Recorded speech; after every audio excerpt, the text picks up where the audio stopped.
พี่น้องเอ้ยบาทนี้กะสิมอบเงินให้น้องก่อนเพราะว่าอายเป็นฝากเงินให้น้องเพื่อว่าเนี่ยซื้อข้าวซื้อน้ำพอดีเพิ่นโทรศัพท์เพ่พี่น้องก็สิได้สวมแปลงโทรศัพท์เลยน้องแซน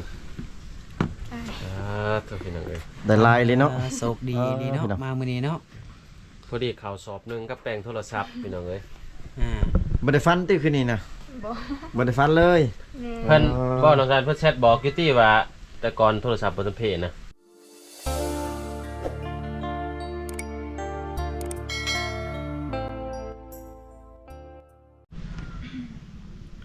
ทักทายสบายดี FC พ่อแม่พี่น้องฝั่งลาวฝั่งไทยเด้อพ่อแม่พี่น้องเนาะการยินดีต้อนรับ FC เข้าสู่ช่องบ่าวผู้ไทยคือเก่าล่ะพี่น้องมื้อนี้ก็มาเยี่ยมยามทำข่าวน้องสาวสะอันพี่น้องเอ้ยงามพี่น้องมื้อนี้ก็มากับทีมงานคือเก่าพี่น้องเอ้ย3หนุ่มไอ้หนุ่มโสดเบาโก้ยแล้วก็มีเบาไก่พี่น้องเอ้ยมื้อนี้สิมาถามข่าวๆให้ FC ได้ฮู้นำกันพี่น้องเอ้ยว่าสาวสะอันยังโสดหรือว่าบ่โสดเนาะแม่นพี่น้องเอ้ยอยู่เพื่อนคนเดียวบ่มื้อนี้นะอยู่เพื่อนพ่อแม่อยู่เพื่อนพ่อแม่ก็อยู่แม่ก็อยู่มื้อนี้เนาะใส่เพิ่นไปใส่ซะคือบ่เห็นเครื่องสักเครื่องกินข้าวกินน้ำแล้วบ่กินแล้วบันส่วนคือสบายดีคือบันส่วนก็แต่งตัวงามแท้มื้อนี้งามเป็นพิเศษเนาะพิเศษแล้วแต่งตัวแบบทาผู้บ่าวมาเนาะมีบ่ผู้บ่าวสิมาหานะมื้อนี้นะบ่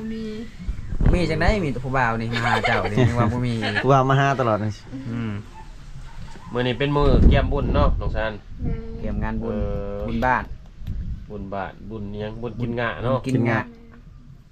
ตัวพี่น้องเอ้ยผู้สาวหลายบ่ตอนแรกนี่ผู้ว่าผู้สาวหลายบ่ตอนแรกนี่ลายเขาเต้นบ่กินเบียร์แล้วก็เต้นบ่โอ้ตอนแรกนี่ได้ตอนแรกมีกินเหล้ากินเบียร์บ่ตอนแรกมื้อตอนแรกเขาบ่ได้กินตอนแรกบ่ได้เฮ็ดหยังแสดงว่าเกี่ยมบุญแล้วล่ะถ้าว่าจะกินก็ได้ติได้คันมีเงินซื้อเนาะกินก็ได้บ่จะกินก็ได้มีเงินซื้อก็กินพี่น้องเอ้ยน้องกินข้าวแล้วบ่นี่กินแล้วได้ยังกินอะไรนะตะบังไอ้หยังภาษาบ้านเฮาเอ้าจานเตราจ้า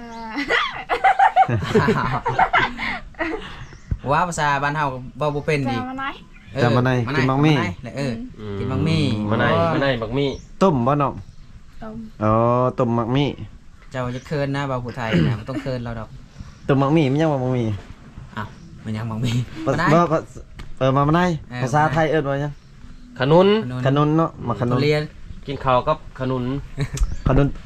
อบขนุนต้มน่าจะแม่นเฮ็ดแจ่วจ้ำบ่น้องซันน้องตำบ่เลยวันนี้เลยกินจำแจ่วตำโอ้คือแซ่บเนาะเนียนบักมี่เนียนขนุนแม่นแหละพี่น้องก็ถือว่าแซ่บอยู่ได้กับคนมักแอมบ่กินคนเดียวกับแอมเนาะมีผู้ว่าผู้บ่าวมากินน้ำบ่เนาะได้แล้วบ่หาลูกเคยให้พ่อให้แม่นะยังบ่ได้อยู่ยังโสดคือเก่าพี่น้องเว้ยบ่กล้วยสิได้อยู่นี่เลยบ่เนาะให้ทีมงานเฮาจองเลยเป็นยังว่าพี่น้องสาวอยู่นี่คือว่ามีแต่คนโสดเนาะบ่ไปใส่ซะบ่เนาะเพิ่นกำลังเตรียมงานบุญซ้ำบุญบ้านน่ะได้บอก FC อยู่บ่ได้บอกคือบ่บอกเพิ่นบ่มีโทรศัพท์โทรศัพท์น้องไปซะเลยมันเพแล้ว แม่นโอ้มันเป็นแน่มันตกน้ำแม่นตกน้ำตายเลย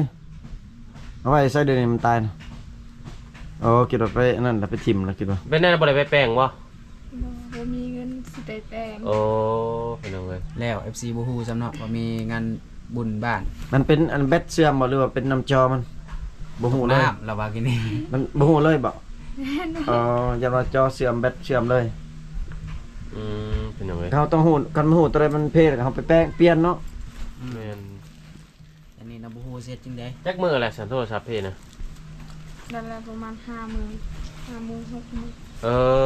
อ เอา FC ก็ทาง แสดงว่า FC เพิ่นทางหาบ่ได้ได้แสดงว่า แม่น เพราะว่าอ้ายเพิ่นเฮ็ดเวียกอยู่ต่างประเทศเพิ่นสิทักหาเพิ่นว่าทุกเพิ่นทักหาบ่ได้เพิ่นว่าก็บ่ฮู้ว่าเป็นหยังพี่น้องเอ้ยแต่แท้โทรศัพท์น้องเฮ้ โทรศัพท์เนาะ อืมเฮ็ดได้สิติดต่อกับเพิ่นได้ซั่นบัดนี้ ต้องถ่ายให้มีเงินซื้อโทรศัพท์ใหม่พุ่นเนาะ แม่น โอ้พี่น้องเอ้ย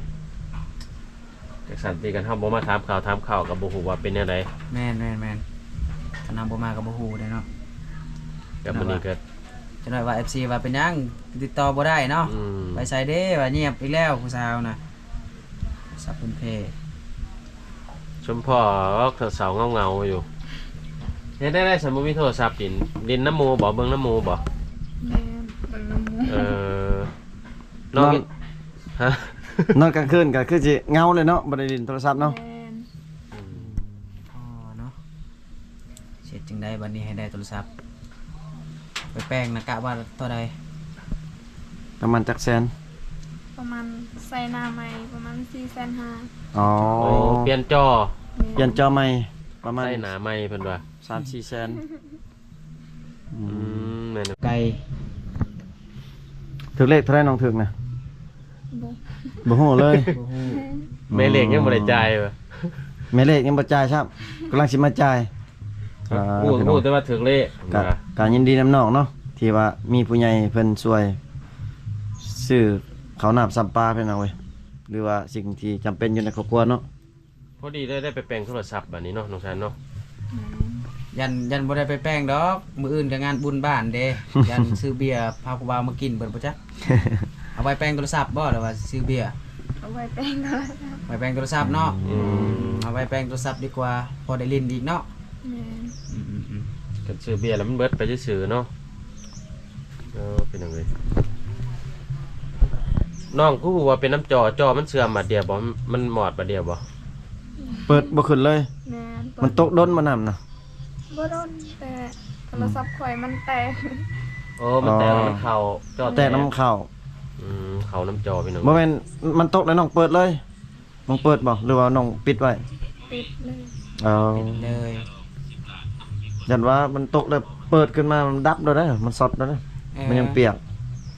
ถ้าว่ามันตกแล้วก็ขึ้นมาแกะใส่ แก้ใส่เขา ข้าวสารนี่มันแห้งไว้ มันสีบ่เพ วิธีแก้แบบพื้นบ้านพี่น้องเลย แม่น เราก็เคยใส่อยู่วิธีนี้ อันนี้เงียบเลยเนาะเสียมือแล้วชมพ่อ FC เพิ่นก็คิดฮอดแล้ว เฮ็ดจังได๋ FC มันว่าขี้ตัวไอ้เนาะ เออ ที่แท้บ่แม่นนะพี่น้องเว้ยที่แท้โทรศัพท์น้องตกน้ำพี่น้องก็ใส่บ่ได้พี่น้องเว้ยติดต่อ ลง หา แปล บ่ ง ได้ โทรศัพท์แล้วบ่แล้วเนาะจังว่ากันเนาะน้องซานเนาะ แม่น มีอยู่ที่ FC แชทหาน่ะหลายอยู่บ่แต่เก่าตอนโทรศัพท์บ่จำเป็นน่ะ บ่หลาย บ่หลาย 2-3 คน บ่หลาย10 คน บ่หลายฮอด10คนน่ะก็ห้อย เพิ่นบ่ได้เว้าบ่เรื่องสิมาแต่งมาขอหรือว่าเรื่องสิมาดินน้ำเพิ่นเว้าอยู่บ่ว่าสิมาดินน้ำ เราว่า ว้าวอยู่ เว้าอยู่ แม่น คันโทรศัพท์บ่เพนะก็บอกอยู่ว่าเพิ่นนะงานบุญนี่บุญบ้านนี่บอกเนาะ แม่น โทรศัพท์เพก่อนบ่ทันได้บอกซ้ำบัดนี้ พี่น้องเอ้ยก็มีแต่แจ้งในคลิปนี้เลยเนาะ แม่ คันว่า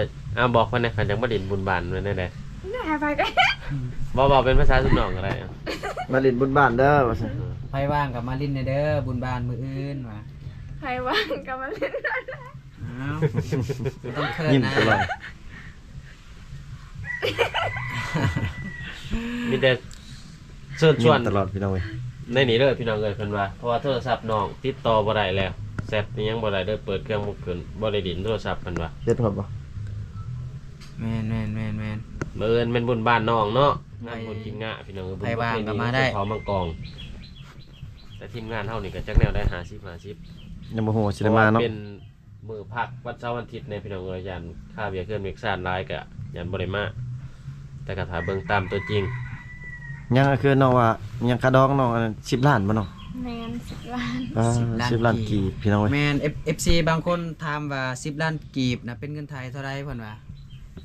อืม เท่าใดทีมงานเฮาถ้าเป็นเงินไทยนะ ประมาณหมื่นกว่าเนาะ 10,000กว่าเนาะ10,000กว่าบาท 20,000นะ20,000แบบว่า แม่น สูงหลายสูงเลยฮะ 20,000พี่น้องเอ้ย20,000 ไล่ซะว่า20,000เนาะ10ล้านกีบนี่ประมาณอยู่20,000เนาะ FC หลายคนที่ถามมาเนาะ แม่นกันไผสมัครเอาได้แต่งได้ก็ลองคุยกับน้องเบิ่ง ไปสามารถจ่ายได้ก็มาจ่ายเลยเนาะจ่ายมื้อนี้ก็ได้ติฮะสิจ่ายไว้ได้นี่ มันไว้ จำมา 2,000กีบได้บ่มันไว้2,000กีบก็ได้บ่ จ่ายไว้ก่อน ได้ว่าซั่น ผู้ใดมาก่อนก็ได้ใจายไปเนาะผู้ใดมาช้าก็เบิดพี่น้องเอ้ย แม่นมาทันกับทันพี่น้องเอ้ย แม่นเพิ่นเพิ่นเปิดอันโปรพี่น้องเอ้ยฟรีเพิ่นน่ะ ฟรีหยังแหละ แต่ว่า ค่าร้องถูกสุดจะได้สำมัน แม่ แม่ น แม่น เพราะว่าเขาแต่งกันตัวจริงกับประมาณนั้นเนาะน้องซันเนาะ แม่ บางคนว่าเช่า30ล้านเอาแท้กับประมาณ10ล้าน เขาว่าซื่อๆน่ะ 10ล้าน15ล้าน10ล้านกันยังยากเลยบางเทื่อ เสร็จจึงได้แบบลูกเคยบ่มีได้ซะ อืม มักฮักกันก็พอเนาะ ขอแต่ว่าสู้เฮ็ดหัวเฮ็ดสวนนำกันก็พอแล้วค่าดองบ่สำคัญนะพี่น้อง แม่นเอา10ล้าน พ่อแม่ชุบน้องก็จะได้ที่ลูก ดี เคย ที่สุดแหละ อยากได้ ยังได้เนาะเพราะว่าน้องน่ะเป็นลูกสาวกกแม่นบ่ แม่ โอ้ พ่อแม่ไปใช้มื้อนี้ แม่ไปซักเครื่อง อืม แล้วบัดนี้สิน้องกดมันน่ะ แล้ว เอา ถือว่าเสร็จสมบูรณ์ อันนี้เป็นครั้งที่2ที่บ่เคยมาในเฮือนเพิ่นเนาะ มื้อก่อนมาเจอเพิ่นเฮ็ดเวียกเฮ็ดเวิกซ่ามื้อนี้ก็มาเจอเพิ่นเฮ็ดหยัง ห่อ การ ข้าว เตรี ต้ ยม ม บุญห่อข้าวต้มเนาะ เฮ็ดบุญ บุญบ้านกินงะ คันได้มาอีกมืองานบุญเนี่ยสิมาทายให้ทุกคนได้เบิ่งผู้สาวในชนบทลินงานบุญแล้วก็พากันเต้นเขาเต้นอยู่ที่เนาะ แม่ แหน่ จักโมงอันมื้ออื่นบุญนะครับ เปิดนะเปิดประมาณงานเริ่มกินนี่จักโมงประมาณ แต่ประมาณ4 โมงเขาเฮ็ด 4โมงกลางเช้า แม่ โอ้เริ่มเฮ็ดอาหารการกินแล้วก็เริ่มเฮ็ดเลยสิ้น แม่ แล้วก็ตอนเช้าก็ประมาณ5-6โมงกินเลย เขากินหยัง กินงัว งัวจักโตว ต่อ บ่ฮู้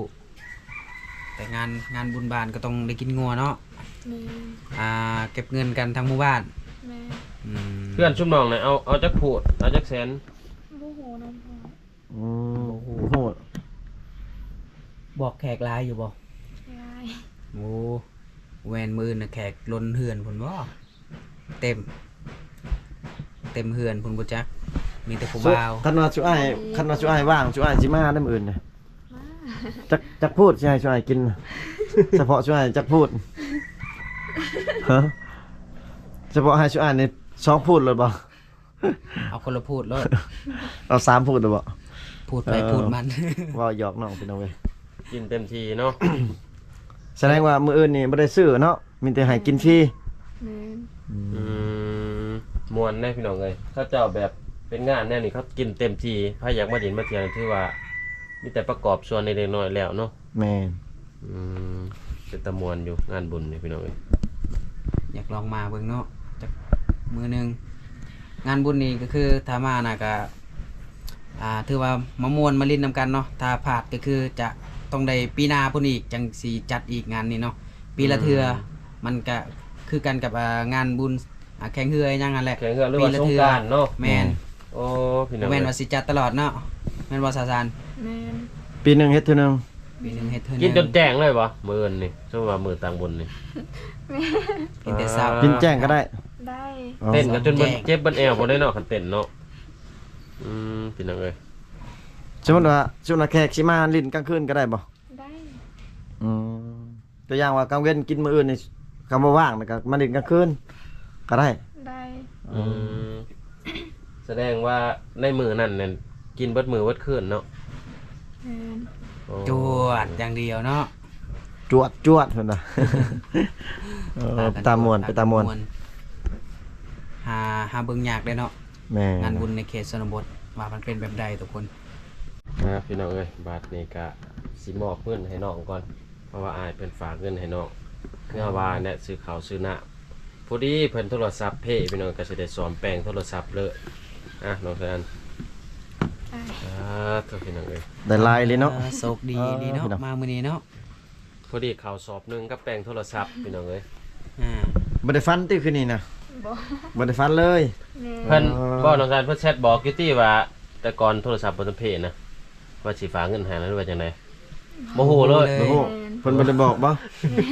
อืม พอเห็นเพิ่นโทรหาอยู่ก็ติดต่อบ่ได้ก็สิแม่นแล้วพี่น้องเอ้ย นะก็ถือว่าดีใจน้ำหนอง มีแต่อยากให้สาวสะอัน เออ ขอบใจเพิ่นทางคลิปทางทีมงานเฮานี่แหละ ขอบใจ เพราะว่า ให้ บ่มี ให้น้อง โทรศัพท์ ขอบใจเพิ่น เด้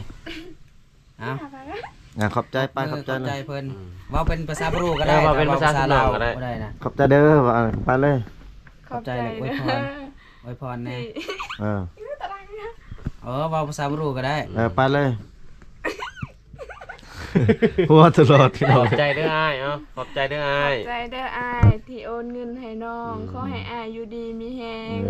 ขอให้อายร่ำรวย ขอให้อายสุขภาพแข็งแรง โอ้พี่น้อง ขอให้ เป็น ได้ เด้ น้ อ องเป็นเมียเด้อ ขอให้อายได้น้องเป็นเมีย ว่าข่อยก็เว้าหยอกได้นี่เจ้าเว้าตามอีกเนาะเด้ก็เว้าได้อยู่ เว้าได้ว่าเป็นนะเพิ่นฮักยังง่ายเพิ่นบ่อยากเว้าซื่อๆ อวยพรเป็นอยู่เนาะ อวยพรเก่งกว่าซุมเฮาอีก แม่นเอาดีใจนำหลาย ดีใจน้ำหนองเนาะ ๆ แม่ อย่ามีคนสวยคนเหลือมีคนเมตตาพี่น้องเอ้ย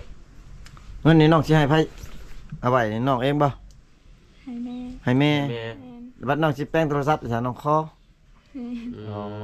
น้องก็หรือบอกกันแน่นี่ก็ได้เหลือแปลงโทรศัพท์แล้วจังให้แม่ซื้อข้าวซื้อน้ำก็ได้จังง่ายเนาะ แม่นแม่น บางเทื่อน้องขอไปจีแสนแปลงโทรศัพท์500,000น่ะมันบ่พอได้บัดนี้แหละสมมุติว่านะ อ่า แป้งโทรศัพท์ก่อนซื้อข้าว แม่น